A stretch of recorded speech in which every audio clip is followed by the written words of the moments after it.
Friends and ఫ్యామిలీతో weekends కి farm house కి వెళ్ళి ఎంజాయ్ చేయాలనుకుంటే వెంటనే డోసే యాప్ ని డౌన్లోడ్ చేసుకుని బుక్ చేసుకోండి. నమస్తే రమ్య గారు. నమస్తే జయ.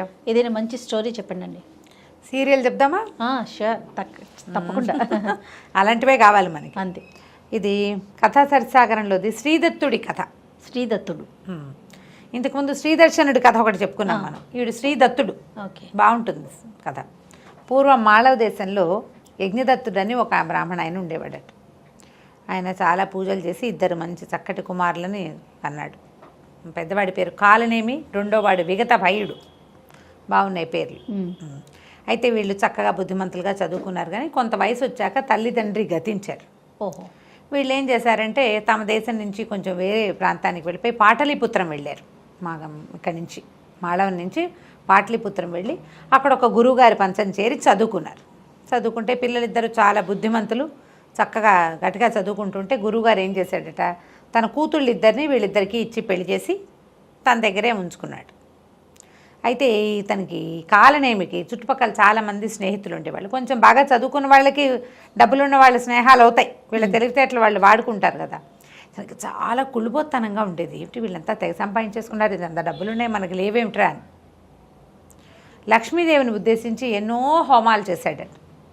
అయితే హోమాలు జరగ్గా ఒకసారి లక్ష్మీదేవి ప్రత్యక్షమైందట అతనికి. ప్రత్యక్షమయ్యి, ఇన్ని హోమాలు చేసావు నన్ను ఉద్దేశించి, నీకు తప్పకుండా ధనం లభిస్తుంది. కానీ నువ్వు ఏం చేసావు, ఒక దుష్టబుద్ధితోటి ఈర్ష్యతోటి చేసావు, కాబట్టి నీకు మరణం మంచిది రాదు. ఓహో. ఇతరుల మీద ఈర్ష్యతోటి హోమాలు చేయకూడదు, హోమం నీకోసం చేయాలి. నువ్వు ఈసుతోటి చేసావు కాబట్టి దొంగచావు వస్తుంది, నీకు సంపద మాత్రం వస్తుంది, కుమారులు కలుగుతారు, అన్నీ బాగుంటాయని చెప్పింది. సరే, చావుకి ఎట్లా అయితే బతుకు బాగుండాలి కదా అనుకున్నాడు ఆయన. కొంతకాలానికి ఈయనకొక కుమారుడు కలిగాడు. బాగా సంపాదించారు, విపరీతంగా డబ్బు వచ్చింది. ఏ చిన్న వ్యాపారం చేసినా కలిసి వచ్చిందనమాట. ఎక్కడి నుంచో వచ్చి పడిపోలా. అదేలేండి, కలిసి వచ్చింది. ధనం బాగా కలిసి వచ్చింది. చిన్న చిన్న పెట్టుబడులు కూడా బాగా ఇబ్బడి ముబ్బడిగా లాభాలు వచ్చినాయి. ఒక కుమారుడు కలిగాడు. కలిగితే సరే, ఇలాగ స్త్రీ వచ్చింది, పిల్లాడు వచ్చాడు కాబట్టి శ్రీదత్తుడు అని పేరు పెట్టుకున్నాడు. చక్కటి వాడు శ్రీదత్తుడు. అయితే ఈయనకి తమ్ముడు ఉన్నాడు కదా కాలనేమికి, విగత భయుడు. అక్క చెల్లినే పెళ్లి చేసుకున్నారు. ఈ విగత భయుడు భార్య కొంతకాలానికి పాము గరిచి చనిపోయిందట. పిల్లాడు ఇంత వాడయ్యాక చనిపోతే ఆయన ఒక భార్య అంటే చాలా ప్రీతట. సంసారం మీద రోసి ఇక్కడ ఉండలేక ఆయన సన్యాసం తీసుకుంటానని ఇంట్లో నుంచి వెళ్ళిపోయాడు. అన్నదమ్ములు ఇద్దరి సంపదకి వారసుడు ఎవరు మిగిలాడు? ఈ శ్రీదత్తుడే మిగిలాడు. అయితే ఈ పిల్లాడికి చిన్నప్పటి నుంచి మల్ల యుద్ధం, రెజ్లింగ్ అంటే చాలా ఇష్టం. బాపన వస్తాదు అని రాస్తారు కథలో. వాళ్ళు ఉండరు కదా తక్కువ. ఆ రోజుల్లో బ్రాహ్మణ పిల్లలు ఏం చేసేవాళ్ళు, యజ్ఞయాగాదులు, పౌరోహిత్యం, యజ్ఞయాగాదులు అవే చేసుకునేవాళ్ళు.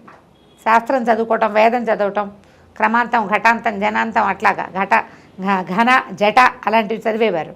వేద విద్య చదువుకునేవాళ్ళు. ఈ పిల్లాడికి మాత్రం ఎందుకనో చిన్నప్పటి నుంచి కత్తిడాలు వాటిని తిప్పటం బాగా, మల్ల యుద్ధం అంటే అతనికి ప్రీతి, యుద్ధ విద్యల మీద ఎక్కువ ఇష్టం. చాలా బాగా నేర్చుకున్నాడు, మంచి యాక్టివ్గా ఉండేవాడు. ఆ ఊళ్ళో మల్ల యుద్ధ యోధుల్లో మంచి పేరు వచ్చింది 22 ఏళ్ళు వచ్చేసరికి. అయితే ఏమైంది, ఆ ఊరి రాజుగారు, వీళ్ళున్న ప్రాంతానికి రాజుగారు వల్లభశక్తి ఆయన పేరు. ఆయన ఈ పిల్లాడిని చూసి ముచ్చటపడి, కుర్రాడిని చూసి తన కొడుకైన విక్రమశక్తికి దోస్తీ చేయించాడు. మా వాడితో పాటు ఉండు, రేపొద్దున అవసరమైతే మంత్రిత్వమో లేకపోతే సైన్యాధిపతో ఏదో ఒకటి అవుతాడు, మంచి డబ్బులు కలిగిన కుటుంబం. సరే, ఆయన ఏం చేశాడు, ఈ విక్రమశక్తికి తోడిచ్చి ఇద్దరిని కలిపితే దుర్యోధనుడు భీమసేనుడు లాగా ఉన్నారనమాట వాళ్ళు. అంటే ఒకళ్ళకొకళ్ళకి లోపల పడదని కదా అర్థం. అయితే ఈ అబ్బాయికి ఏంటంటే పెద్ద రాజ్యము ఆసక్తి అలాంటివి ఉన్నవాడు కాదు కదా. ఏదో తమ ఇల్లు వాకిలి, తమ వ్యాపారం, తన సరదాలు. ఇప్పుడు వ్యాపారంలో డబ్బు వస్తూనే ఉంది, అబ్బాయి సరదా, ఈ జిమ్ సరదా తీరుతూనే ఉంది. ఈ ఊర్లో రకరకాల పోటీలు జరిగేవి. ఈ పోటీలకు వచ్చిన వాళ్ళు వీళ్ళు ఫ్రెండ్స్ అయిపోయేవాళ్ళు. బాహుపాశాలి వజ్రముష్టి అని ఇద్దరు ఫ్రెండ్స్ ఇతనికి. వీళ్ళతో పాటుగా అక్కడి నుంచి ఇక్కడి నుంచి అవంతి దేశం నుంచి దాక్షిణాత్యులు చాలామంది ఈ పోటీలకు వచ్చినప్పుడల్లా అట్లా కుదిరి ఇతనికి ఏంటంటే మంచి సింహబలుడు, ఆ బలుడు, ఈ బలుడు, ఉపేంద్ర బలుడు, తర్వాత నిష్ఠురకుడు, ఇట్లా 5-6 ఫ్రెండ్స్ మొత్తం కలిపి ఒక 1/2 మంది ఇతన్ని ఎత్తుకు మోసేంత స్నేహితులుగా తయారయ్యారు. ఏదైనా ప్రోగ్రామ్ అంటే అందరు కలిసిపోయి చెరువుగట్ల మీద గంగానది తీరంలో అక్కడ ఇక్కడ ఆటలు ఆడుకునేవాళ్ళు, పోటీలు పెట్టుకునేవాళ్ళు. ఇవన్నీ ఏమిటి గేమ్స్, ఈ సరదాలు ఉంటాయి కదా. అయితే ఒకసారి ఏమైందట, గంగా తీరంలో కలుసుకోవాలని పెట్టుకున్నారు. ఆ పూట అక్కడ భోజనాలకి వెళ్ళారనమాట.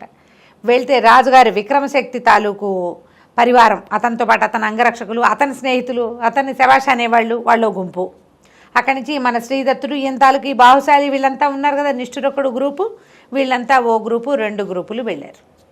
వెళ్ళేసరికల్లా అక్కడ ఏమైంది, ఆ ఆటలాడే క్రమంలో రాజు సైన్యాధిపతులు అట్లా ఒక చిన్న ఆటలాగా ఆడారు. ఈ ఆడేటప్పుడు వీళ్ళంతా ఏం చేశారు, మనలో వీడే కింగు అని చెప్పి శ్రీదత్తుడిని రాజుని చేసి తామంతా అతని సామంతులుగా ఆడారు. విక్రమశక్తి ఎలాగూ యువరాజు, అతని తాలూకు పరివారం అంతా అతన్ని రాజుని చేసుకున్నారు. 2 రాజులు మాట్లాడుకోవటము, 2 రాజులు యుద్ధం చేయటము, ఇలాంటి వ్యవహారం ఆడారు. ఆట వరకు చేస్తే ఈ విక్రమశక్తి కొళ్ళు మండిపోయింది. వీళ్ళిద్దరూ కలిసి ఫైట్ చేసేటప్పుడు రెండో వాడు రాజు కాదు, ఒక బ్రాహ్మణ అబ్బాయి. ఆ అబ్బాయి తగ్గాలి. వాడు వల్ల యుద్ధం చేయటమే ప్రాక్టీస్ ఉన్నవాడు. వాడు ఎందుకు తగ్గుతాడు? వాడు తగ్గపోయేసరికి తనకు ఒళ్ళు మండిపోయింది. వీడు నన్ను మించిపోయేలాగా ఉన్నాడు, వీడిని ఎలాగైనా అణిచేయాలని అనిపించింది. స్నేహితులు కొందరు కూడా దానికి తగ్గట్టుగా, ఏంటి నువ్వు రాజకుమారుడివి, నువ్వు యువరాజువి, రేపొద్దున రాజు అవబోతావు, వీడేమవుతాడు, బ్రాహ్మణబాయ్, వీడు అయ్యేదేమిటి, మంత్రి అవుతాడు, పురోహితుడు అవుతాడు, అంతేగాని రాజు అవ్వడు కదా, నువ్వేమో రాకుమారుడివి, వీడితో నీకు పోటీ ఏమిటని, వీడు నీకు ఏ రకంగా సాటొస్తాడని ఇవన్నీ కొంచెం ఎక్కదీశారు ఈ విక్రమశక్తిని. వీడంతా చూద్దామని ఉంది ఆయనకి. అబ్బాయి 2 దగ్గర వయసు వాళ్ళు, 22, 23 సంవత్సరాల వాళ్ళు. సరే ఏమైంది, విక్రమశక్తి ఆట చాలించుకుని పరివారంతో వెళ్ళిపోయాడు. స్నేహితులంతా వీళ్ళు గంగా నదిలో ఈతలు కొట్టడానికి అక్కడే ఉండిపోయారు. ఇంతలో ఏమైంది, దూరంగా గంగలో ఎవరో ఒక అమ్మాయి తేలుతూ కనపడుతోంది. కొట్టుకుపోతున్నట్టుగా ఉంది, మునగానం తేలానంగా ఉంది. ఉండేసరికల్లా స్నేహితులంతా ఒరే అక్కడ సుడుంది, వద్దురా అంటున్నా కూడా వినకుండా ఈ శ్రీదత్తుడు ఏం చేశాడు, గంగలో అదే పనిగా పరిగెత్తాడు, లోపలికి వెళ్ళిపోయాడు.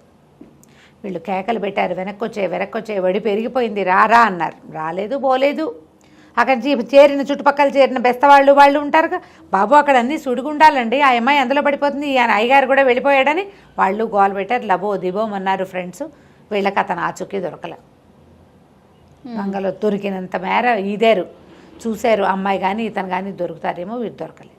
ఈ నీళ్ళల్లో మునిగిన వాడు అక్కడ దాకా వెళ్తే ఏమైంది, ఆ అమ్మాయి జడ పుచ్చుకున్నాడు.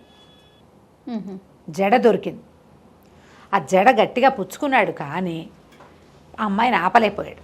ఎక్కడికో దిగిపోయినట్టుగా అయిపోయింది. ఆ గంగలో మునిగిన వాడికి ఒక శివాలయం కనపడింది కింద.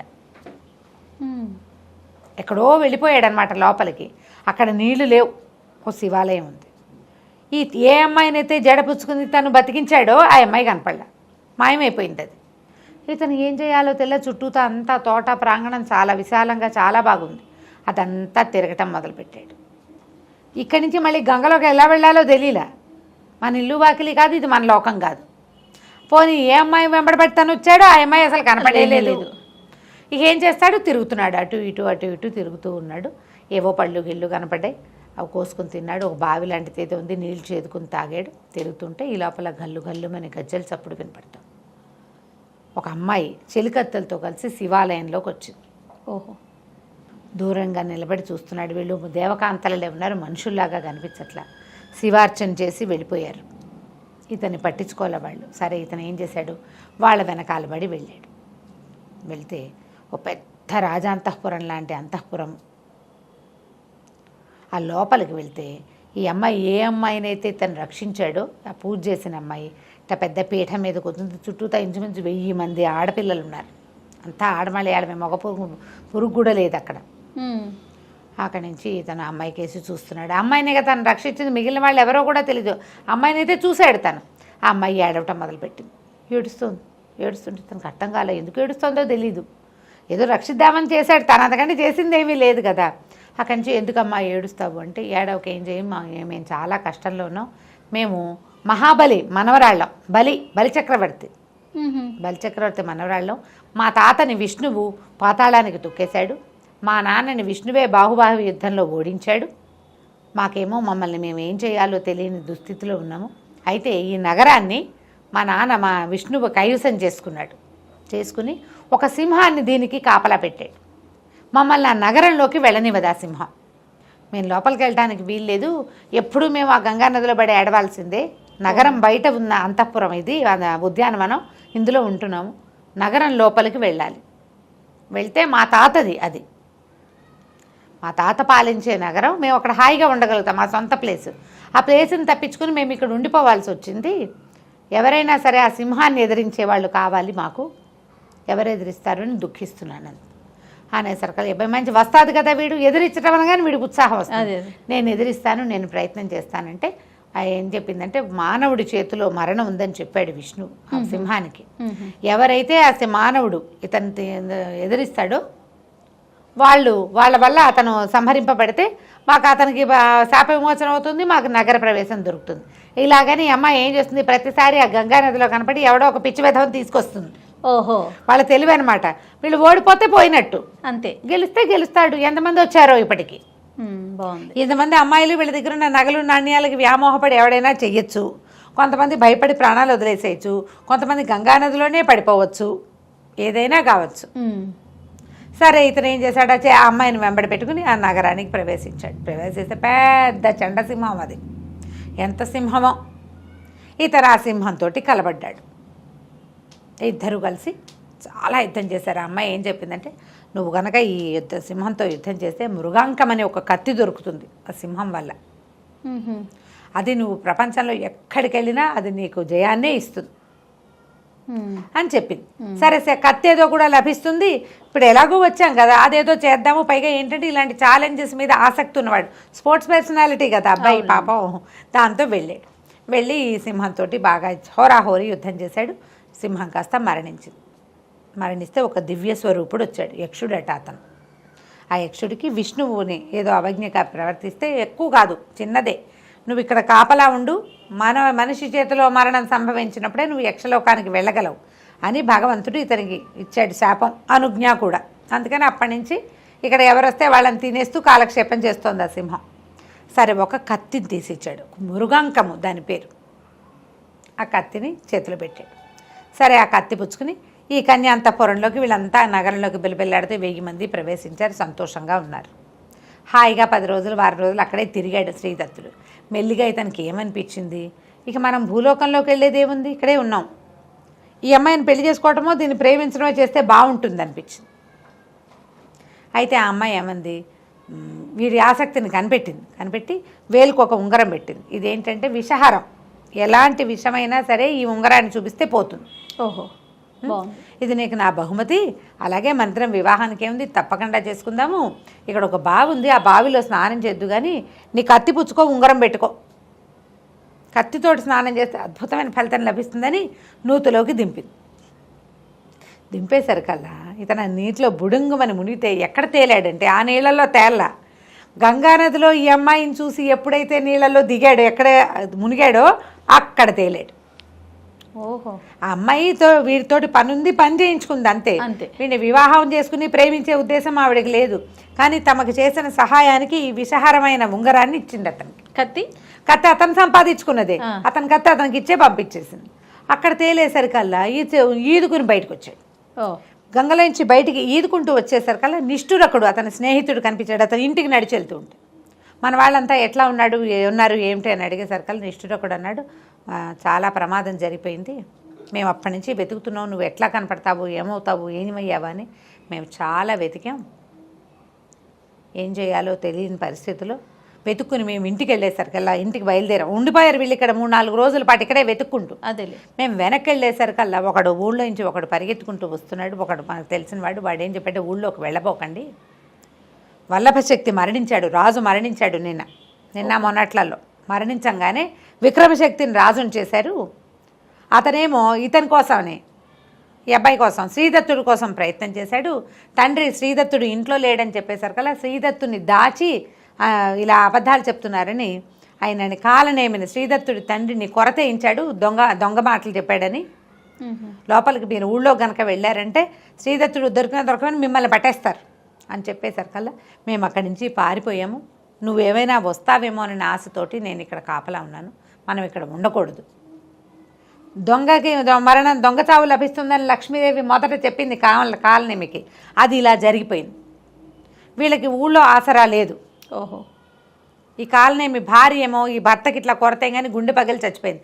అమ్మ నాన్న ఇద్దరూ పోయారు. ఇతను అక్కడికి వెళ్ళి ఆ మృగాంకం అనే కత్తిని, విషహారమైన ఉంగరాన్ని సంపాదించుకునే లోపల ఇక్కడ ఇతని జీవితం ఇలా అయిపోయింది. దాంతో ఇంకా ఏమీ ఆసరా లేక తన స్నేహితులున్న ఊరికి వెళ్ళిపోవడానికి ఇక్కడ ఉన్న ఆస్తిని కూడా వదిలిపెట్టుకోవటమే. నిష్ఠురకుడు తను కలిసి బాహుశాలి వాళ్ళ ఇంటికి వెళ్దాం మనము అని చెప్పి బాహుశాలి వాళ్ళ ఇంటికి వెళ్ళిపోయారు. నిన్ను కూడా అక్కడికే తీసుకొచ్చేయమన్నారని చెప్పాడు. వీళ్ళిద్దరూ కలిసి బయలుదేరారు. బాహుశాలి ఇంటికి వెళ్ళే లోపల ఏం జరిగింది, తర్వాత ఇతను తన రాజ్యాన్ని తన సంపదని, రాజ్యం లేదు ఇంక వీళ్ళకేమి, తన సంపదే రాజే తీసేసుకుంటాడు. ఇప్పుడు యజమాని చనిపోయాడు, ఉత్తరాధికారి లేడు అంటే ఆ మొత్తం సంపద అంతా ఎవరికి వెళ్తుంది? రాజుగారికే. అంతే. నిష్ఠురకుడు శ్రీదత్తుడు ఇద్దరు ఉజ్జయిని నగరానికి బాహుశాలి వాళ్ళ ఇంటి కోసం బయలుదేరారు. అయితే వెళ్ళే దారిలో వీళ్ళు చాలా దుఃఖంగా ఉంది. ఇతనికి అమ్మ నాన్న చచ్చిపోవడానికి కారణమయ్యాడు రాజు, వాళ్ళకి ఏ ప్రతిక్రియ నేను చేయలేకపోయా. ఆస్తంతా రాజు లాగేసుకుంటాడు, జరిగిపోయేది అది. ఇప్పుడు నేను ఇక్కడికి వచ్చి నేను ఏం చేయాలి? ఎంత బాధగానో ఉంది, ఏం చేయాలో తెలియదు. సరే నడిచిపోతూ ఉన్నారు. పోతూ ఉంటే ఒక స్త్రీ, ఒక ఆవిడ ఒక్కతే వెళ్తుంది. ఎవరమ్మా ఏమిటో దుఃఖిస్తోంది. ఏమిటమ్మా అంటే నేను మాళవానికి వెళ్ళాలనుకుంటా, దారి తప్పిపోయాను అని చెప్తే సరే అది ఎలా ఉంది, ఉజ్జయినికి వెళ్ళే దారిలో అంతా ఏదో పాడుపడిపోయినట్టుగా అట్లా ఉన్నది, ఏదో ఒక నగరం లాగా ఉంది కానీ ఏమీ లేవు అక్కడ. ఈ స్త్రీని ఏమన్నాడు, పోనీనేమ్మా మేము ఉజ్జయిని వెళ్తున్నాము, మాతో పాటు రా, ఈ రాత్రికి మేము ఒక పాత ఇల్లులాగా ఏదో ఇక్కడ పడుకుంటాము, మాతో పాటు నువ్వు కూడా అక్కడ పడుకో, రేపు ఉదయం లేచి అటువైపుకి వెళ్ళే దారి ఆ వైపు వెళ్ళే వాళ్ళు ఎవరైనా కనబడితే వాళ్ళతో వెళ్దు కానీ చీకటి పడిపోయింది కదా అన్నాడు. ఈ స్త్రీ కూడా ఆవిడ ఏదో ప్రౌఢ, ఒక 35-40 సంవత్సరాల దాకా కనపడుతున్నాయి. వీళ్ళు ఇద్దరు నిష్ఠురకుడు శ్రీదత్తుడు ఇద్దరు ఆహారం ఏదో తీసుకున్నారు, ఆవిడ కూడా ఏదో పెట్టారు, లోపల పోయి పడుకున్నారు. పడుకునేసరికల్లా ఈ 3:30-3:30 అట్లా అయ్యేసరికి శ్రీదత్తుడికి వాళ్ళ అమ్మ నాన్న కల్లోకి వస్తున్నారు. బాగా అలసిపోయాడు, పడుకోగానే నిద్ర పట్టింది. కానీ నాన్నో అమ్మో కల్లోకి వచ్చి మెలకు వచ్చింది. మెలకు వచ్చేసరికల్లా అదంతా చుట్టుపక్కల ఏదో విచిత్రమైన వాసన వస్తున్నట్టు, అటు ఇటు చూసేసరికల్లా ఆ స్త్రీ ఎవరైతే ఉందో ఆ అమ్మాయి ఆ నిష్ఠురకుడిని తింటోంది. ఒక రాక్షసి స్వరూపంలాగా ఉంది. దగ్గరికి దూరం నుంచి చూస్తే ఆ అమ్మాయి అనుకున్నాడు, దగ్గరికి వెళ్ళి చూస్తే ఏముంది, రాక్షసి తినేస్తుంది, నిష్ఠురకుడిని చంపేసింది. అక్కడి నుంచి ఇతను కంగారు పడ్డాడు, ఏం చేయాలి? అప్పుడు అతనికి మృగాంకం కత్తి ఉంది కదా, ఆ కత్తి పుచ్చుకుని ఆవిడ మీద కలిపడ్డాడు. కలిపడితే మళ్ళీ విదిలించేసుకొని మళ్ళీ నిష్ఠురకుడి మీద పడిపోతుంది. పడిపోతుంటే ఏం చేశాడు, వెనక నుంచి ఇట్లా సీగ పట్టుకుని మెడ నరకబోయాడు. నరకబోయేసరికి ఎప్పుడైతే ఈ సీగ పట్టుకున్నాడో జుట్టు పట్టుకోగానే వెంటనే పెద్ద మోతొచ్చి ఆ రాక్షసి మాయమైపోయి ఒక అప్సరస ప్రత్యక్షమైంది. నేను అప్సరసని అయినా అప్సరసని నన్ను చంపద్దు, నాకు ఒక శాపం ఉంది, కౌశికుడు అనే మహామునికి చాలా తపస్సు చేసుకుంటుంటే నన్ను ఆయన్ని మోహింపజేయడానికి పంపించారు. నేను ఎంత అందంగా నాట్యం చేసి, ఎంత బాగా పాడి, ఎంత బాగా వీణ వాయించినా ఆయన నాకేసి చూడలేదు. తపస్సు భగ్నం చేయాలి, అది మా పని. అందుకని నేను ఈ అందాల రూపాన్ని వదిలిపెట్టేసి రాక్షసి రూపం ధరించి ఆయన్ని భయపెట్టడానికి పెద్ద పెద్దగా కేకలు పెట్టాను. ఆయన అది చూసి కళ్ళు తెరిచి, నువ్వు రాక్షసి వైపో, ఈ రూపంతో నన్ను బెదిరిస్తావా, విరుచుకు తిను కనపడ్డ వాళ్ళందరినీ, ఎవడైనా మానవుడు నీ సిగబడితే కానీ నీకు సరి రూపం రాదన్నాడు. అప్పటి నుంచి నేను ఇక్కడే ఉండి ఈ నగరంలో ఉన్న జనాలందరినీ తిన్నాను. నేను అదంతా నగరం ఉన్నవాళ్ళందరూ తినేసింది, అది ఉన్నాను. ఎవడైనా నా సిగబట్టే మానవుడు వస్తాడేమో అని చూస్తూ నువ్వు నా సిగబట్టుకోవటం వల్లే నాకు విముక్తి వచ్చింది అని చెప్పి నీకేం కావాలో కోరుకోండి, నాకేం కావాలమ్మా, నిష్ఠురకుడిని బతికించు, వాడు ఒకడే నాకు ఇప్పుడున్న దిక్కు అంటే నిష్ఠురకుడిని బతికించి ఆ బతికిన నిష్ఠురకుడిని తీసుకుని ఇతను మెల్లిగా ఉజ్జయిని నగరానికి వెళ్ళిపోయాడు. తెల్లవారేసరికల్లా ఉజ్జయినికి బయలుదేరారు. నడుచుకుంటూ పోయి ఆ బాహుశాలి వాళ్ళ ఇంటికి చేరారు. బాహుశాలి ఇంట్లోనే ఇతని తాలూకు స్నేహితులు వజ్రముష్టి, ఉపేంద్రనాథుడు వీళ్ళంతా అక్కడే ఉన్నారు, స్నేహితులంతా ఉన్నారు. ఇక వాళ్ళతో పాటు ఉండిపోయారు. బాహుశాలి వాళ్ళ నాన్న అని బాగా చక్కగా చూసుకున్నారు. అయితే ఆ కాలంలో ఉజ్జయిని నగరానికి శ్రీబింబకుడు అనే ఒక రాజు ఉండేవాడు. శ్రీబింబకి ఆయన పేరు, బింబకి. ఆ రాజుగారికి మృగాంకవతి అని ఒక మహాసౌందర్యవతి అయిన కూతురు ఉందట. వీళ్ళు సరదాగా కాలక్షేపం చేస్తున్నారు. ఇక్కడ వీళ్ళకి ఉద్యోగాలు సద్యోగాలు ఏం లేవు. అక్కడ ఉన్న జిమ్ ఒకటి ఉంది, వాళ్ళకి నేటివ్ జిమ్స్ ఉండేవి అప్పట్లో, వ్యాయామశాలలు, వాటికి తిరుగుతూ ఉండేవాళ్ళు. అయితే ఒకసారి ఏమైంది, వసంతోత్సవం ఏదో జరిగింది. వసంతోత్సవంలో రాజకుమార్తెని కనపడింది ఇతనికి. కనపడితే ఇతని మనసు ఆమె ఎందు లగ్నం అయిపోయింది. అంతకుముందు ఇతను విద్యుత్ ప్రభను చూశాడు. ఎక్కడ ఆ సముద్రంలో దొరికింది కదా ఒక ఆవిడ, బలిచక్రవర్తి మనవరాలు విద్యుత్ ప్రభ ఆవిడ పేరు. విద్యుత్ ప్రభ మీద కొద్ది రోజులు గడిపాక మనసు వచ్చింది ఇతనికి, ఇక్కడే ఉన్నాను కదా ఈమెను చేసుకుందామని. కానీ ఈ మలయ మృగాంకవతిని మాత్రం చూడగానే ఇతని మనసు దోచుకుంది అమ్మాయి. ఒక మూడు ఆఫ్గా ఉండిపోయాడు. సాయంకాలం ఏమన్నారు స్నేహితులు, ఏరా అయ్యా ఇలా అయిపోయావు, నువ్వు డల్గా ఉన్నావు, పద ఆవిడ ఉద్యానవనంలో ఉంటుంది రాజకుమార్తె, చూద్దాం అక్కడికి వెళ్దాం. కుర్రాళ్ళు అట్లా చేస్తారు కదా, ఆ అమ్మాయి అక్కడ ఉంది, బీటేద్దామని తీసుకుపోయారు. తీరా వీళ్ళు అక్కడికి ఉద్యానవనానికి వెళ్ళేసరికల్లా వీళ్ళకి ఒక స్నేహితురాలు కూడా ఒక అమ్మాయి కనిపిస్తుంది, విభావకి అనేటువంటి ఒక చెలికత్తె కూడా ఉంది. ఈ అమ్మాయి ఆ చెలికత్తె బాలు ఆడుకుంటున్నారు, ఉన్నట్టుండి కేకలు పెట్టారు ఆడవాళ్ళంతా. రాజకుమార్తెని పాము గరిచిందని కేకలు పెట్టారు. అది కన్యాంతఃపురం, అదే కాదు ఏమన్నారు దాన్ని, అంతఃపురం అనకూడదు, కన్యోద్యానం అనమాట. ఆడపిల్లలు మాత్రమే ఉంటారు, వాళ్ళ కాపలా కూడా మగవాళ్ళు ఉండరు. ఈ వీళ్ళు తృతీయ ప్రకృతులు, కంచుకి అనే ఒక క్యారెక్టర్ కనపడుతుంది.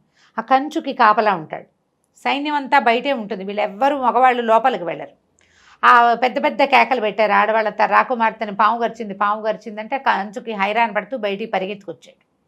రాకుమార్తెని పాము గరిచింది, ఎవరినైనా వైద్యగాళ్ళని పిలుచుకురండి, వైద్యుల్ని పాముల వాళ్ళని కేకేసుకురండి అని పెద్ద పెద్దగా గోలుగా అరుచుకుంటూ వచ్చాడు. వచ్చేసరికల్లా సరే ఇతను చెప్పాడు, నా దగ్గర ఉన్న ఉంగరము విషహారం అని చెప్పింది విద్యుత్ ప్రభ. ఏం చెప్పింది, విషం పోతుంది అని చెప్పింది కదా. అక్కడి నుంచి బాహుశాలి వీళ్ళు కేకలు పెట్టారు, మా దగ్గర ఒక స్నేహితుడు ఉన్నాడు, వారి దగ్గర ఉంగరం ఉంది, అతనికి మంత్రం కూడా తెలుసు, ఎలాంటి విషయాన్నైనా ఆ పాము ఈ మంత్రం పనిచేసేస్తుంది, ఉంగరం పనిచేస్తుందని కేకలు పెడితే ఈ కంచు గెంచేశాడు, రానాయన అని చేతులు గుచ్చుకొని లోపల తీసుకెళ్ళాడు. ఆ పావు గరిచి పడిపోయి నురగలు కక్కుతున్న రాకుమార్తెకి ఆ ఉంగరాన్ని తగిలిచ్చేసరికల్లా విషం హరించిపోయి రాకుమార్తె లేచి కూర్చుంది. వెంటనే నిమిషంలో ఏం అవలా, సమయం పట్టింది కానీ జరిగిపోయింది. ఓకే, అందరూ కేరింతలు కొట్టారు, బతికేసింది ఇంకేమిటన్నారు. అంతా వెతికి పావును చంపేశారు. చంపి తగలబెట్టేసి రాకుమార్తెని అంతఃపురానికి తరలించారు. రాజుగారు తెలుసుకున్నాడు జరిగింది ఏమిటి, ఇది చాలా బాగుంది, మంచి పని చేశాడు ఈ అబ్బాయి ఎవరో అని చెప్పి రాకుమార్తెను బతికించినందుకు ఆమె ఎత్తు ధనాన్ని ఇచ్చాడట వీళ్ళకి. ఇతను ఏం చేశాడు, బాహుశాలి వాళ్ళే పేరెంట్సే కదా, ఇతను తన్ని ముంచుకున్నారు, వాళ్ళ అమ్మా నాన్న తను అట్ట పెట్టుకున్నారు ఇంట్లో. ఈ సంపద అంతా బాహుశాలి వాళ్ళ ఇంట్లో అప్పచెప్పాడు, మీరే ఉంచుకోండి, మమ్మల్ని ఇంతకాలం నుంచి పోషిస్తున్నారు, ఇంకా మేము ఇక్కడే ఉంటాం కదా అని. అయితే ఎంతసేపు ఇతనికి ఆ అమ్మాయి వస్తూ ఉండేది. ఈ అబ్బాయి బ్రాహ్మణుడు, పైగా సొంతది లేక ఇక్కడికి వచ్చి ఉన్నాడు. రాకుమార్తెని అడిగితే వివాహం ఎట్లా కుదురుతుందో, అవునవును, రాజు ఏమంటాడో. అయితే మిగిలిన వాళ్ళు అన్నారు, అదేమిటి గాంధర్వ వివాహం, ముందు రాక్షస వివాహం తర్వాత గాంధర్వ వివాహం చేసుకోవచ్చు, రాకుమార్తెని తీసుకెళ్ళిపోదాం, అసలు ముందు ఆవిడకి మనం నీ మీద ఇంట్రెస్ట్ ఉందో లేదో కనుక్కో. ఈ లోపల ఏమైంది, ఆ విభావకి అనేది ఈవిడ చెలికత్తి ఉంది, ఆ చెలికత్తి వచ్చింది. నేను చూసినప్పటి నుంచి మా రాకుమార్తెకి నీ మీదే మనసుంది, ఆమె ఎలాగైనా నిన్ను కలుసుకోవాలనుకుంటుంది. అప్పట్లో ఇలా ఉండేది, అమ్మా నాన్న హ్యాండ్ ఇచ్చి వెళ్ళిపోతుండే వాళ్ళ అమ్మాయిలు. తర్వాత ఏమైందో ఏ కథలోనూ తెలియదు మనకి.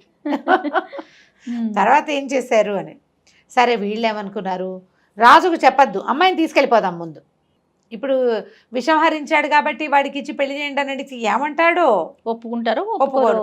ఒప్పుకోక కట్టడి చేశాడు అనుకో, ఇంకా అసలు అవకాశం పోతుంది. అందుకని అవకాశం పోగొట్టుకోకుండా రాకుమార్తెని తప్పించాలి.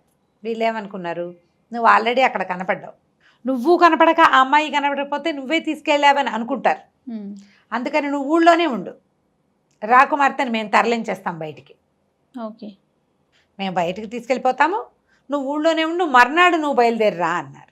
ప్లాన్ బాగుందిగా, బాగానే ఉందని ఏం చేశారు, రాకుమార్తెని విభావకిని ఇద్దరిని ఆ ఉత్తరం రాసి మీరు ఫలానా రోజున తిరిగి ఇటు వచ్చేసేయండి, మాతో పాటు మేము తీసుకెళ్ళిపోతాం, ఇతను శ్రీదత్తుడు తర్వాత వస్తాడన్నారు. వాళ్ళు కూడా రెడీగా ఉన్నారు. రాకుమార్తె కూడా ఇతను వెనకాల పడి వచ్చేయటానికి అదో థ్రిల్లు, ఆ థ్రిల్లు కోసం ఎక్సైట్మెంట్ తోటి వాళ్ళు ఒప్పుకున్నారు. వీళ్ళు ఏం చేశారు, ఇంకా ప్లాన్ చేశారు. ఆ ఊళ్ళో కొంచెం ఏంటంటే పెద్దగా ఊరు పేరు లేని జనాలు కూడా బిచ్చగాళ్ళుగాను అలాగూ తిరుగుతూ ఉండేవాళ్ళు. ఒక తాగుబోతు బిచ్చగత్తని దాని కూతుర్ని ఇద్దరిని పట్టుకున్నారు. వీళ్ళు పట్టుకుని బాగా పీకల దాకా తాగబోయించి, మద్యశాలలు ఉండేవట అప్పుడు, పానశాల పోయించి రాకుమార్తె ఉండే అంతఃపురంలో ప్రవేశపెట్టించారు. అంతఃపురాన్ని అంటించారు.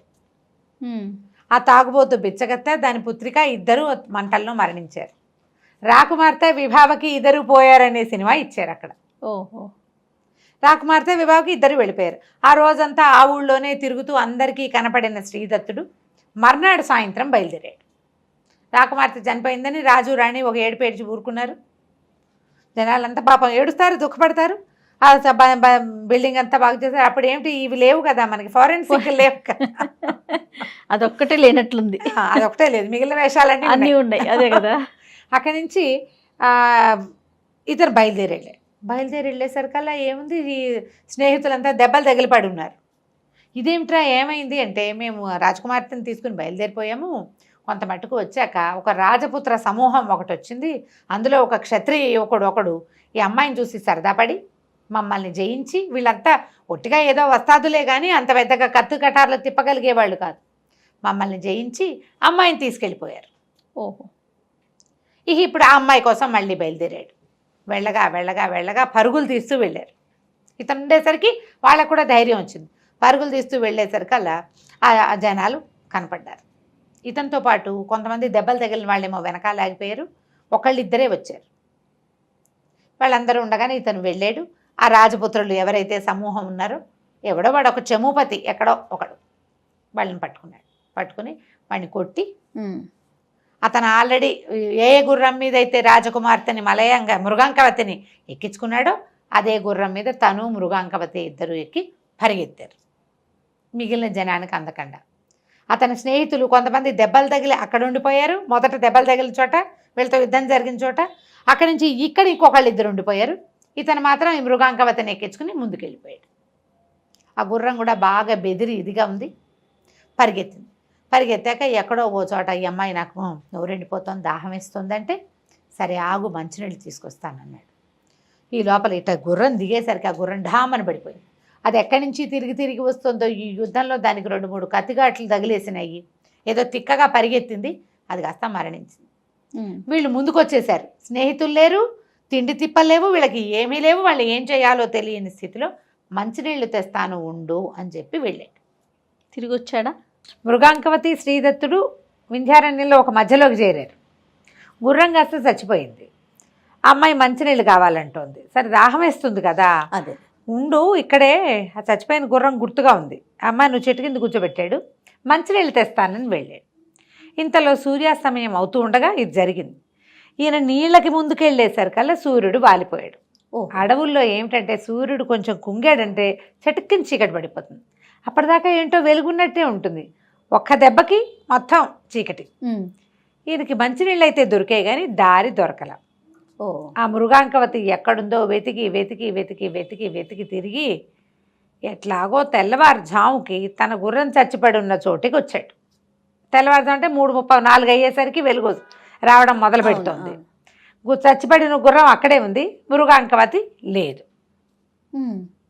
ఇక అమ్మాయి కోసం అటు ఇటు వెతకడం మొదలుపెట్టాడు. చెట్టు ఎక్కి చూద్దాం అనుకున్నాడు. ఈ అమ్మాయి కోసం వెతికి హైరాణలో తన దగ్గర కత్తి ఉంది కదా, మృగాంకము, దాన్ని కింద పెట్టేశాడు. కత్తి కింద పెట్టేశాడు, చెట్టు ఎక్కాడు. చెట్టు ఎక్కేసరికల్లా ఏమైంది, ఒక బోయేవాడు కనిపించాడు. ఆయన ఒట్టి బోయేవాడుగా కాకుండా ఏదో కింగ్లీ ఫీలింగులతో ఉన్నాడు, కొంచెం ఇదిగా ఉన్నాడు. నగ అది డిఫరెంట్గా ఉంది, అతను పెట్టుకున్న తలపాగా కూడా డిఫరెంట్గా ఉంది. ఎవరు ఏమిటని కేకేశాడు. అతను దుఃఖంతో దిగొచ్చి, నా భార్య ఇక్కడే ఉండాలి. ఏమిందంటే, అయ్యో నీ భార్య నా అమ్మాయి, ఈ పక్కనే ఒక పల్లె ఉంది, పల్లెకి చేరింది మీ ఆవిడ, మరి నువ్వు ఏం చేస్తావంటే బయలుదేరి, ఇప్పుడు నా పరివారం కొంత ఉంది, కొంత అతనితో పాటు కొంత పరివారం ఉంది అని చెప్తూ కిందున్న కత్తి తీసి చేతపుచ్చుకున్నాడు.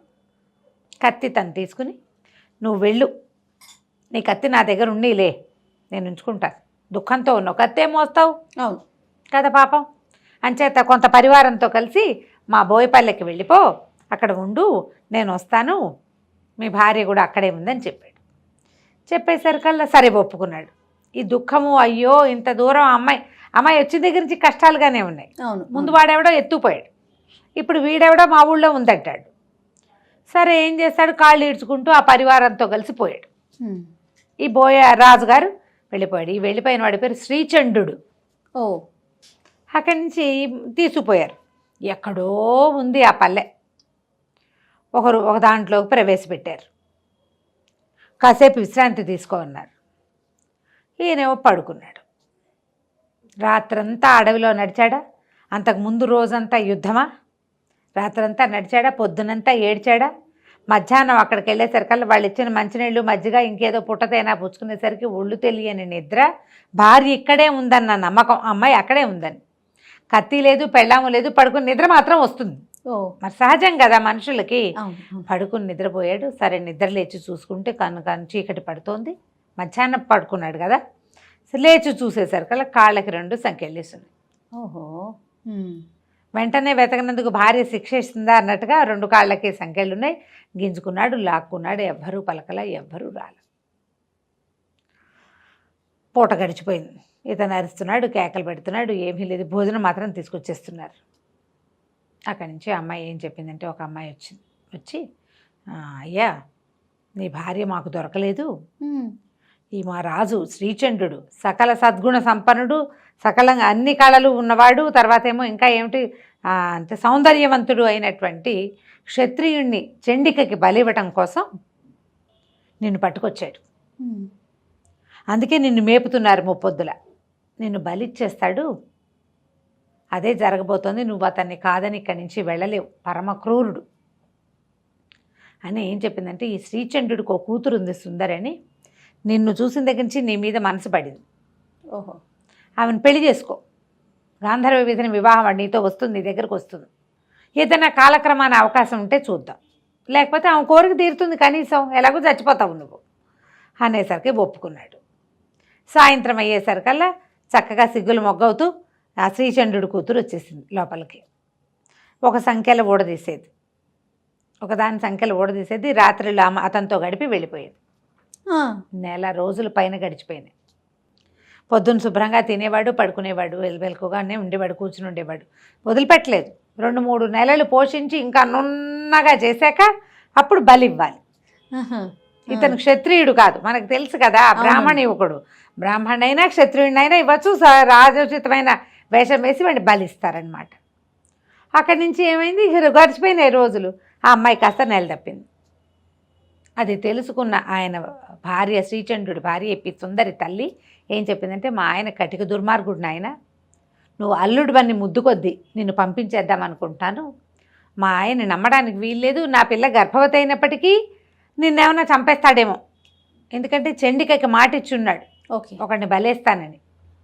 అయితే నువ్వు వెళ్ళిపో, పారిపో, ప్రాణాలు దక్కించుకో కనీసం. మా పిల్లలాಗೂ గర్భవతి వాళ్ళలో ఆ తప్పులు ఏం లేవు బహుశా అని చెప్పేసి ఒకనాటి రాత్రి సంఖ్యలు ఊడదీసి అతన్ని పంపించేస్తుంటే అతను చెప్పాడు, మీ ఆయన దగ్గరున్న కత్తి నాది, నాకు అది పాతాళ లోకంలో లభించిందని ఆవిడకి చెప్పాడు. ఆవిడ ఏమందంటే, నేను గుర్తుగా ఉంచుతా, నువ్వు ఏ నాటికైనా తిరిగి వస్తే నీ కత్తి నీకే అప్పచెప్తాం, పారిపోమనేసరికి ఇతను రాత్రి ఆ పల్లెలోంచి పారిపోయాడు. మళ్ళీ తన గుర్రం ఎక్కడ చచ్చిపడుద్దా అక్కడికి వచ్చాడు. ఇక వెతకటం మొదలుపెట్టాడు చుట్టూతా. ఇంతలో ఒక పల్లెకారుల యువకుడు, ఒక అతను వృద్ధుడు అంటే నడివయసువాడు ఒకడు కనపడ్డాడు. నీవేమైనా శ్రీదత్తుడివా అని అడిగాడు. అవును, నా పేరు నీకెలా తెలుసు అంటే, నీ భార్యే కదా మృగాంకవతి అంటే అవునన్నాడు. ఆ రోజున ఒకరోజు రాత్రి మృగాంకవతి నాకు ఇక్కడ కనపడింది, నీకోసం వెతుకుతుంటే మా పల్లెకి తీసుకెళ్ళా. మా పల్లెలో ఒక బ్రాహ్మణ ఆయన ఉన్నాడు. ఇక్కడున్న బోయపల్లె కాదు, ఇది మామూలు పల్లె. అయితే ఆయనకు అప్పచెప్పా, నువ్వు ఫలానా అని చెప్పి ఆయన దగ్గరికి వెళ్ళమన్నాడు. ఆవిడకి 100 థ్యాంక్స్లు చెప్పి ఎక్కడో అక్కడ ఇక్కడ దొరికిన నీళ్లు తాగి కాయా కసురు తిని ఆ పల్లె వైపుకి నడవటం మొదలుపెట్టాడు శ్రీదత్తుడు. దానికోసం వెతుకుడు, ఈ అమ్మాయి కోసం వెతుకుతూ 1.5 నెలలు అక్కడ ఉండిపోయి దాని వరకు గర్భాన్ని కూడా ప్రసాదించి వచ్చాడు ఈయన. సరే ఆ పల్లెటూరుకి వెళ్ళేసరికల్లా ఆ పల్లెలో ఉన్న బ్రాహ్మడు అన్నాడు, అయ్యా నా దగ్గర లేదు, కౌశాంబి నగరం ఒక నగరం ఉంది, నగరంలో నాకు తెలిసిన ఒక మంత్రి గారు ఒక ఆయన ఉన్నాడు, పిల్లని అక్కడ అప్పచెప్పాను, ఎందుకంటే ఇక్కడ నేను ఆ పిల్లని కాపాడలేను, సౌందర్యవతి, నగా నాణ్యం ఉంది, పైగా ఈ నాగరికల అంటే ఈ పల్లెటూరు వాళ్ళకి మోజు, ఆ పిల్లని నేను కాపాడలేనని చెప్పి పాప నీ కోసం ఎంత వెయిట్ చేస్తుందో అక్కడికి వెళ్ళు నాయన అన్నాడు. సరే దానికోసం మళ్ళీ బయలుదేరటం మొదలుపెట్టాడు. మళ్ళీ వెళ్ళాలిగా, అదేదో ఊరు, అమ్మాయిని తెచ్చుకోవాలి కదా ఇతను. దారి లేదు.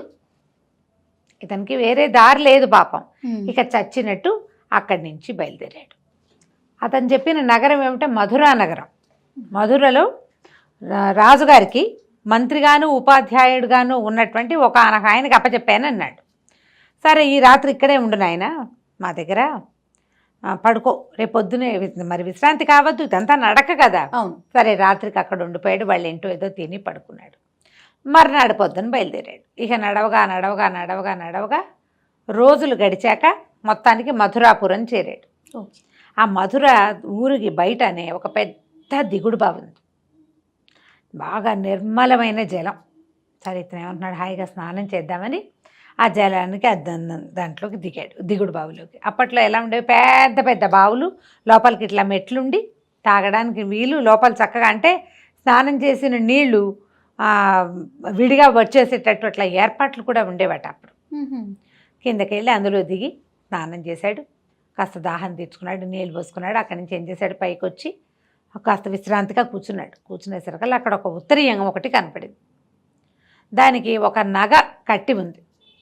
ఇతను బట్టలు తడిసిపోయినాయి కదా, ఆ ఉత్తరీయం కొత్తగా ఉండేసరికల్లా ఆ బట్ట తీసుకుని ఒళ్ళు తుడుచుకుని ఆ ఉత్తరీయాన్ని భుజాన్ని వేసుకుని వచ్చాడు. ఆ నగను చూడలేదా? ఆ నగ మీద దృష్టి లేదు అతనికి. దానికి ఏదో ఒక నగ మాత్రం కట్టి ఉంది.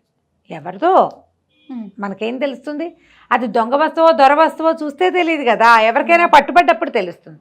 ఎప్పుడైతే ఇతను ఊళ్ళోకి ప్రవేశించాడో, ఇతను ఉత్తరీయాన్ని కొసన వేళ్లాడుతున్న ఆ వస్తువు చూడంగానే ఈ రోడ్డు మీద అక్కడక్కడ ఉన్న వ్యాపారస్తులు వాళ్ళు ఇదిగో ఇదే నగ, రాజుగారి నగ అని చెప్పుకోవటం మొదలెట్టారు. ఎవడో పోలీస్ స్టేషన్కి, అదే సైనికాధికారికి కబురు చేశాడు. వాడు కాస్త చూసి పట్టేశారు. దొంగతనం జరిగింది, వాటిలలో ఒక నగ వీడి దగ్గర ఉందంటే దొంగల్లో వీడు కూడా ఒకడనమాట. అంతే కదా. ఏదో పరాకును భుజం మీద వేసుకున్నాడు. నువ్వు ఎక్కడి నుంచి సంపాదించే వాళ్ళ ప్రశ్నలు వేసేవాళ్ళు కదా, నగ దొరికిందంటే ఇక వాడు పట్టేయటమే. దొంగే. అక్కడి నుంచి ఈయనకి ఊరేశారు, అదే శిక్ష వేశారు, మరణశిక్ష. మధ్యస్థానానికి తీసుకుపోవటం మొదలుపెట్టారు. అయితే ఈ మంత్రి గారింట్లో నువ్వు ఉన్నటువంటి అమ్మాయి మృగాంకవతి బయట వాకిలి వరండాలో సందడిగా ఉంటే చూడ్డానికి వచ్చి నుంచోటం ఏమిటి, కనపడేసరికల్లా ఏముంది, వెళ్తున్న వాడిని చూసేసరికల్లా లపోదీపోమని ఏడుచుకుంటూ లోపలికి పరిగెత్తింది. ఆ మంత్రి గారికి చెప్పింది, నా భర్తే, అతన్నే తీసుకెళ్తున్నారు, ఆయనకేం కర్మ, ఏదైనా దొంగతనం చేయాల్సిన కర్మ ఏమీ లేదు అని కేకలు పెట్టి ఏడ్చింది. ఏడవగానే మంత్రి గారు బయటకు వచ్చాడు. మధ్యస్థానానికి తీసుకుపోతున్న వాడి శిక్షను ఆపిచ్చాడు. రాజు కబురు చేశాడు, వీడెవడో దారి తప్పి ఉన్నవాడు, నా దగ్గరున్న పిల్ల కోసమే వచ్చాడు, ఇతను ఇది కాదు అని. సరే అక్కడి నుంచి అతన్ని శిక్ష తప్పించారు.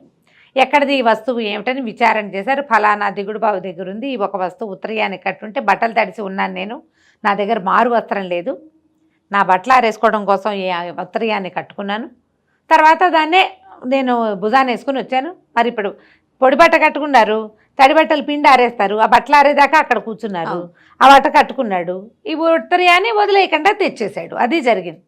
సరే అతన్ని విడిపించి తన ఇంటికి తీసుకెళ్ళాడు. ఈ పిల్ల నా దగ్గర ఉందని చెప్పడానికి పంపించి మా దగ్గరికి రమ్మన్నాడు. ఆ ఇంటికి వెళ్ళేసరికల్లా ఈ శ్రీదత్తుడు గుర్తుపట్టాడు. ఈ మంత్రి ఎవరు, ఇతని బాబాయ్. ఓహో. మొట్టమొదటి కథ మొదటి భాగంలో పావు గరిచింది భార్యకి విగత భయుడు. అతను ఎక్కడెక్కడెక్కడికో మారి ఇక్కడ చేరాడు. అయ్యో నా పింతండ్రి అనేసరికల్లా ఆయన కూడా పిల్లాన్ని గుర్తుపట్టాడు. ఒకళ్ళనొకళ్ళు కావలించుకున్నారు, మృగాంకవతిని కావలించుకున్నాడు, ఒకళ్ళకొకళ్ళు దొరికారు, బాబాయ్ కూడా దొరికాడు. దాంతో అక్కడ కొద్ది కాలం ఆగారు. శ్రీదత్తుడి బాబాయే కనిపించాడు, విగత భయుడు. ఆ విగత భయుడే ఈ అమ్మాయికి ఆశ్రయం ఇచ్చిన మంత్రి. ఎవరికి, మన మృగాంకవతికి. మృగాంకవతిని ఆ ఊర్లో నుంచి బ్రాహ్మణాయని తెచ్చి ఒక చోట పెట్టారన్నాడు కదా, అది ఈ బాబాయ్ అనమాట. ఆయనేమో సరే ఒకళ్ళనొకళ్ళు చూసి చాలా సంతోషించారు. తర్వాత ఇతను తనకు ఎట్లాగా నగరం నుంచి బయటికి వెళ్ళిపోవాల్సి వచ్చిందో, తన తండ్రికి ఎలాంటి దుర్భరమైన మరణం వచ్చిందో చెప్పుకుని దుఃఖించాడు. విగత భయుడు, నాయన నువ్వు బాధపడకరా నాయన, మీ నాన్న లక్ష్మీదేవిని సాధించినట్టుగానే నేను ఒక యక్షిణిని సాధించాను, యక్ష విద్య. ఆ యక్షిణి నాకు 5,000 గుర్రాలు 5 కోట్ల దినారాల ధనము ఇచ్చింది. అదంతా నీదే, నాకేమైనా సంసారమా పిల్లల, నా దగ్గర ఉంది, అదంతా నువ్వే తీసుకుందు కానీ, సంతోషంగా ఉందు కానీ, మనం ఏదైనా చేద్దామన్నాడు. సరే ఇతను అప్పుడు పిల్లకి ఇచ్చి పెళ్లి చేశాడు. వీళ్ళిద్దరూ కలిసి వచ్చారు కానీ వివాహం చేసుకోవాలి. సరే అక్కడ పెళ్లి చేసుకున్నారు. కొంతకాలం అలా ప్రశాంతంగా ఉన్నారు. ఉన్న తర్వాత ఇతనికి ఏమనిపించిందంటే, ఇలా ఎక్కడో ఎందుకు ఉండాలి, అని మొదట నగరం నుంచి తను పారిపోవాల్సి వచ్చింది. తన తండ్రి మరణానికి ప్రతిక్రియ చేయాలని ఉంది. ఓ ప్రతిక్రియ చేయాలంటే సరే మన ఊరు వెళ్దాం అనుకున్నారు. వెళ్దామంటే ఈయన ఏం చెప్పాడంటే విగతభయుడు, అతను పనిచేసేటువంటి మధురానగరపు రాజు సూరసేనుడికి ఒక కూతురు రాజకుమార్తె, ఇలా చాలా సౌందర్యవతి. నేను అమ్మాయిని కూడా మనతో పాటు బయలుదేరి తీస్తా, నువ్వు ఆ పిల్లని తీసుకెళ్ళిపో. మనం వివాహానికి ప్రపోజ్ చేస్తే బ్రాహ్మడికి ఇవ్వకపోవచ్చు, కానీ గాంధర్వ విధిని వివాహం ఆడారంటే రాజు ఒప్పుకుంటాడు. నేను మా అన్నయ్య కొడుకున్నాడు ఇవ్వండి అని అడగలేను. అప్పట్లో విధానం అట్లా ఉండేది. చూడండి పిల్లని ఇప్పుడు పెద్దవాడు ఓ పిల్లని తీసుకుని లేచక్కపో అని తమ అన్నయ్య కొడుక్కి చెప్తున్నాడు. అది తప్పు కదా కదా. కానీ ఆ కాలానికి అది కరెక్ట్. అమ్మాయే అతన్ని వరించిందనుకో రాజు కాదనడు. కానీ వివాహం ప్రపోజల్ తక్కువ దీంట్లో నుంచి అంటే వేరే తక్కువ అనుకోండి, ఎక్కువ తక్కువ కాదు, వేరే కమ్యూనిటీ నుంచి వస్తే కుదరదు. అమ్మాయి స్వతంత్రించిన అమ్మాయే వెళ్ళిపోయినా పనికొస్తుంది. బాగుందండి. సరే అక్కడి నుంచి ఏం చేశారు, భార్య భర్త వీళ్ళిద్దరూ మళ్ళీ మృగాంకవతిని తీసుకుని మన శ్రీదత్తుడు విగతభయుడు తమ దగ్గర ఏర్పడినటువంటి సైన్యం ఉందిగా, 5,000 గుర్రాలు ఇచ్చిందని చెప్పాడు కదా, ఈ గుర్రాల మీద రౌతులు అన్నీ ఏర్పరచుకుని సూరసేన మహారాజు గారి కూతుర్ని కూడా బయలుదేరి తీశాక ఏమైంది, ఆ అమ్మాయిని దారి తప్పించాలని అనుకున్నారు. ఆవిడ ఇంకో చోటకి వెళ్తుంది, ఏదో దేవాలయాన్ని కానీ బయలుదేరి తీసి వీళ్ళతో కలిపేసుకున్నారు. కొంత దూరం వెళ్ళేసరికల్లా సైన్యం ఓవైపు వీళ్ళు ఇంకోవైపు ఆ అమ్మాయిని కలుసుకోవడానికి ఇతను అటు వెళ్ళాడు. అదే సైన్యం నడుస్తోంది దాని దారినది ఎక్కడికి, వీళ్ళ కౌశాంబి వీళ్ళ మొదటి నగరం కోసం, ఉజ్జయిని కాదు వీళ్ళది సొంత నగరం ఏదో ఉంది కదా, ధారానగరమో ఏదో, అక్కడికి వెళ్ళిపోతున్నారు. ఇతను ఏం చేశాడు, భార్యతో సహా ఇటు పక్కకి కొంత దండుతోటి కొద్దిపాటి సైన్యంతో రాజకుమార్తెను కలుసుకోవటానికి పక్క దారి పెట్టాడు. కొంత దూరం వెళ్ళేసరికల్లా శబరులు పట్టేశారు వీళ్ళని, బోయేవాళ్ళు, శబర జాతి బోయ జాతి కోయేవాళ్ళు చాలామంది ఉంటారు కదా, పట్టేశారు. దొంగల్లాగా పడిపోయారు మీద, చేతికి అందిన వాళ్ళని చంపేశారు. సహాయం కోసం కొంతమంది తమ పూర్వ సైన్యం పక్కకి వెళ్ళిపోయిందిగా అటు పరిగెత్తేశారు. రాజకుమార్తె ఏమైందో తెలీదు, భార్య ఏమైందో తెలీదు, ఇతన్ని మాత్రం పట్టేసి ఒక మహాచండి ఆలయానికి షిఫ్ట్ చేసేశారు. చండికాలయంలో పెట్టారు. అక్కడ ఒక గంట మోగుతుంటే మృత్యు గంటలాగా ఉంది, పెద్ద చండికా విగ్రహం, చాలా పెద్దది, ఎంత పెద్దదో భయం వేసేలాగా, అది ఎట్లా ఉందంటే మృత్యుగృహంలాగా ఉంది. ఆ చండికాలయంలో తీసుకుపోయి కట్టేసేసరికల్లా ఏమైంది, సాయంకాలం అయ్యేసరికల్లా ఒక కోయ అమ్మాయి సంటి పిల్లాడిని ఎత్తుకుని వచ్చింది లోపలికి. ఈ కట్టేసి ఉన్నవాడిని చూసి అని తెల్లబోయింది, నువ్వెలా వచ్చావు ఇక్కడికి అని. కట్టేయబడ్డవాడు శ్రీదత్తుడు వచ్చింది. ఇంతకుముందు శ్రీచంద్రుడి కూతురు ఉంది కదా సుందరి, ప్రెగ్నెంట్ అయింది ఆ అమ్మాయి, పిల్లాడిని ఎత్తుకొచ్చింది. ఓకే, చూసేసరికల్లా తెల్లబోయింది, ఇదేమిటి నేను ఎవరు కట్టేశారు, ఎలా వచ్చావు నువ్వంటే, నేను ఇట్లా వెళ్తూ వచ్చాను, వీళ్ళు నన్ను కట్టేశారంటే ఆ అమ్మాయి వెంటనే తమ సైన్యాన్ని పిలిచింది. ఇది మన అల్లుడేరా నాయన, ఈయనే మన నాయకుడు అని చెప్పి ఆ కట్లు ఊడదీంచి భర్తను వెంబడి పెట్టుకుని బోయగూడానికి తీసుకుపోయి శ్రీచంద్రుడు మరణించాడు. ఏదో జంతువుతో యుద్ధంలో పళ్ళగాట్లు పడి క్రమంగా కృషించి మరణించాడు. అతనికి ఒక్కతే కూతురు, ఆ ఒక్క కూతురు ఈ సుందరికి పట్టాభిషేకం చేశారు. ఆ బోయ సైన్యానికి అధికారిని అమ్మాయే. అమ్మాయి మొగుడు ఏమవుతాడు, ఆటోమేటిక్గా బోయ సైన్యానికి అధికారి అవుతాడు. అక్కడి నుంచి అమ్మాయి ఏం చేసింది, లోపల నుంచి అతని కత్తి తీసుకొచ్చి ఇచ్చింది. తండ్రి దగ్గర ఉండిపోయిన కత్తి ఇతంది కదా మృగాంకం, కత్తి తీసుకొచ్చి ఇచ్చి, నువ్వు వెళ్ళి నీ రాజ్యాన్ని జయించుకునిరా, నేను ఇక్కడ నా సైన్యానికి ఇంకొక దారి లేదు, పిల్లవాడు పెద్దవాడు అయ్యేదాకా నేను ఇక్కడే ఉండాలి, పిల్లాడు కొంచెం పెద్దవాడు అయ్యాక వాడికి ఈ సైన్యాన్ని అప్పచెప్పి, అంటే ఈ బోయపల్లెని అప్పచెప్పి నీ దగ్గరకు వస్తాను, ఇంకో వివాహం చేసుకోను నేనని చెప్తుంది. ఇతనే భర్తగా అమ్మాయి ఉందన్నమాట. ఆ కాలంలో ఇలా ఉండేవాళ్ళు. ఇప్పుడు ఇందాకటి కాలం మనం ఏం చెప్పుకున్నాం, లేచకపోమని చెప్పటం, అది తప్పు. కానీ చూడు, కొద్ది రోజులు గడిపి రాజులు వెళ్ళిపోతే మరణించేదాకా వాళ్లే భర్తలుగా ఉండే జాతి.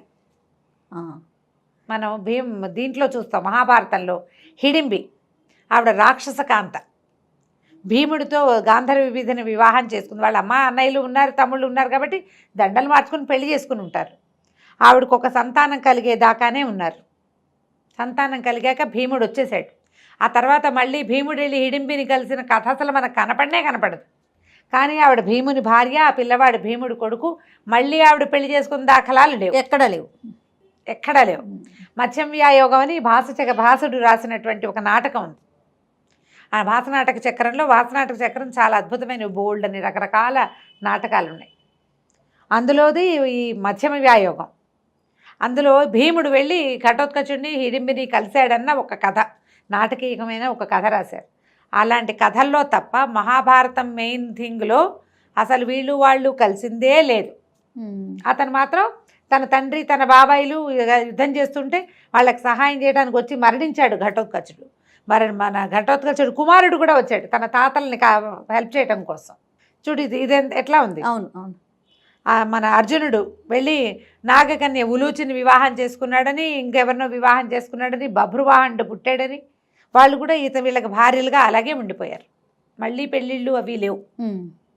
మన కాశీ మజిలీ కథల్లో కూడా అంతే. కొద్ది కాలమే వాళ్ళు గడిపినా ఇంకా అతనే నా భర్త అని ఉండేవాళ్ళు. స్త్రీలు అలా ఉండేవాళ్ళు ఉండే కాలం అది. సరే, అక్కడి నుంచి ఇతను ఏం చేశాడు, తన మృగంకాన్ని పట్టుకుని సూరసేన మహారాజు కూతుర్ని కూడా వివాహం చేసుకుని భార్యలిద్దరితో కలిసి రాజ్యానికి బయలుదేరాడు. ఇతని ఫ్రెండ్స్ నిష్ఠురకుడు, బాహుశాలి వాళ్ళందరికీ అప్పుడు దెబ్బలు తగిలినాయి. ఇది ఎప్పటి సంగతి? సంవత్సరం క్రితం, ఏడాది పైన అయిపోయింది కదా. మృగాంకవతిని తీసుకొచ్చేటప్పుడు జరిగిన యుద్ధాల్లో వాళ్ళందరికీ దెబ్బలు తగిలినాయి. అందరూ దెబ్బలు తగ్గించుకుని ఉన్నారు, ఇతను ఎప్పటికైనా కనపడతాడేమోనని. ఎప్పుడైతే ఇతని దగ్గర నుంచి కబురు వచ్చిందో వాళ్ళంతా కూడా తలా ఒక పక్క నుంచి బయలుదేరి వచ్చారు. కబురు రావడంతో ముందు బాటలు అట్లా పాసాన్ చేసుకుంటూ వెళ్ళేసరికల్లా అక్కడి నుంచి ఏం చేశారు, విక్రమశక్తి ఎవరు, ఈ మన ఇతని తండ్రిని సంహరించినటువంటి రాజుగారి కుమారుడు, ప్రస్తుతం రాజుగా ఉన్నవాడు, అతని మీదకి యుద్ధానికి వెళ్ళి తన పాత మావగారు అంటే మృగాంకవతి తండ్రి అయిన శ్రీబింబకి, ఆ రాజుకి కబురు చేశాడు. మీ అమ్మాయి సేఫ్గా నా దగ్గర ఉంది, నేను వివాహం చేసుకున్నా, వీళ్ళ మీద యుద్ధానికి వెళ్ళబోతున్నాను, ఇలా విగత భయుడు మా బాబాయ్ అని మొత్తం ఉత్తరాన్ని రాయించాడు. వాళ్ళు కొంత సైన్యాన్ని పంపించారు తమ అల్లుడికి హెల్ప్గా. రాజకుమార్తె ఇతను వివాహం చేసుకుందని తెలియంగానే మళ్ళీ మధురా నగరానికి రాజైనటువంటి సూరసేనుడి దగ్గర నుంచి కూడా కొంత సైన్యం వచ్చింది.